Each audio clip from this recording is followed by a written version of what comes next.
Thanks for tuning back in to Pets and Parade. Last week we had a cute kitty named after Snickers, and this week we have Crunch. So hopefully we have some chocolate lovers out there. Right, Lisa? Yes, this is little Crunch, just laying here all perfect for his TV debut.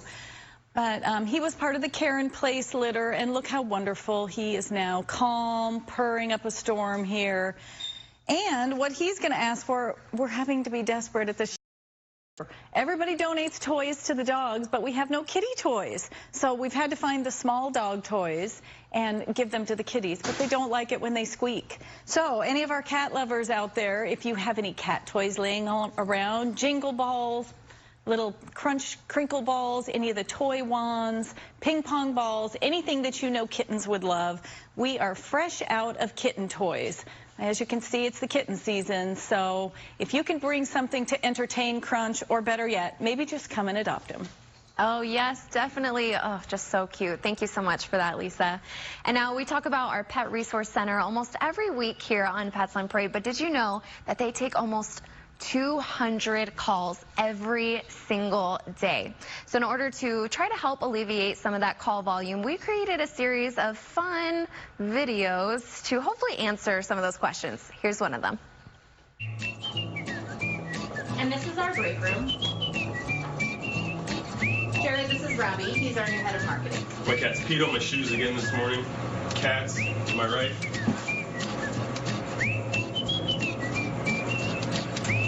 Introductions need to be that awkward.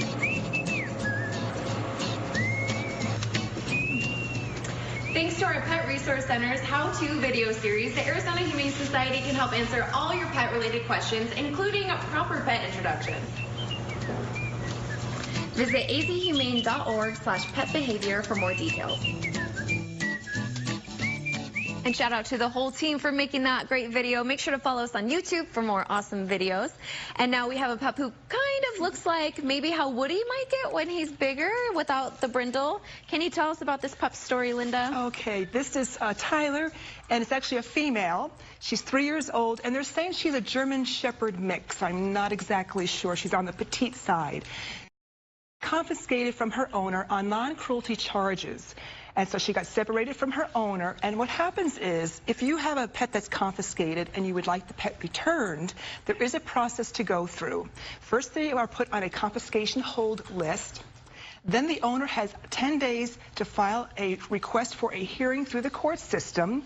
And then a decision is made if the pet gets returned to the owner or ends up in our care. And obviously, beautiful little Tyler here is on our AHS wonderful television show advertising her beautiful face. She wants to be adopted. We don't really know her background, if it was not so sweet or not, but she is a doll. And she is so looking forward to a nice, happy home. This is Tyler. Oh my gosh, yes, Tyler's so cute. Thank you so much for that. And we met Grace earlier, and now it's time to meet her boo thing, Tommy. And in case anyone can't tell, I'm a huge Peaky Blinders fan, but I'm an even bigger fan of these kitties. Can you tell us about this one, Janine?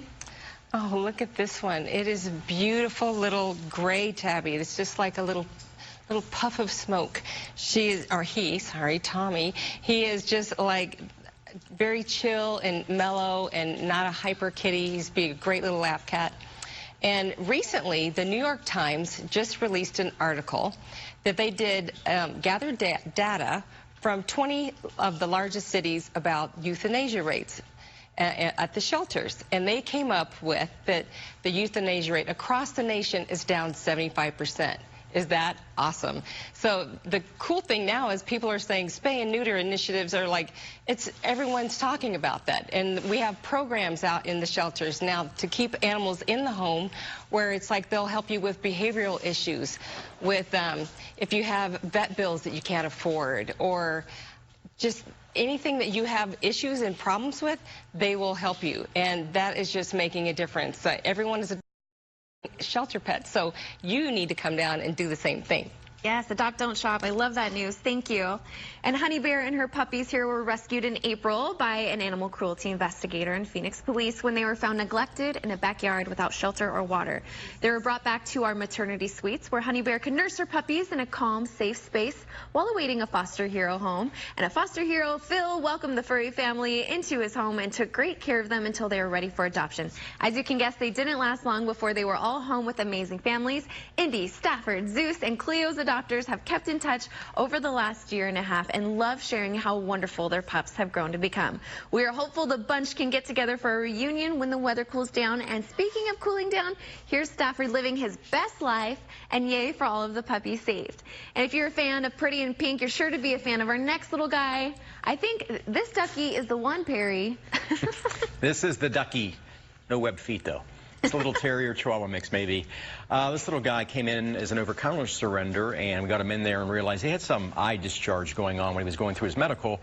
And we actually put him on some eye meds, and now we actually have him on a medical disclosure for a condition that's pretty common, actually, to humans, too. It's blocked tear ducts, which is pretty common, and it is treatable with meds, so that's what you're going to have to do. I would consult your local veterinarian if you have any questions about that.